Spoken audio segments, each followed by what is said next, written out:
Salam dostlar, Sabah Futbol Klubunun baş məşqçisi məlum oldu. Valdas Dambrauskas Sabah klubu anlaştı. Bildiğiniz kimi 48 yaşlı Litvalı mütəxəssislə artıq Sabah klubu anlaştı.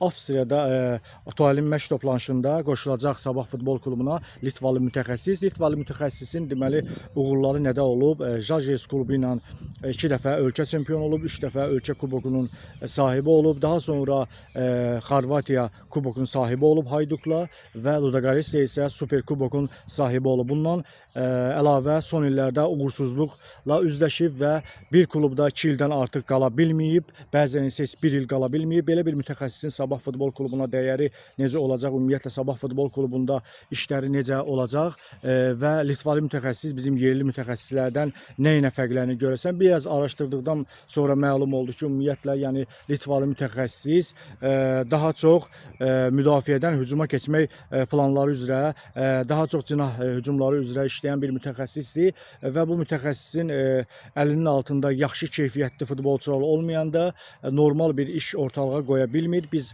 bunu Kipr klubunda da gördük.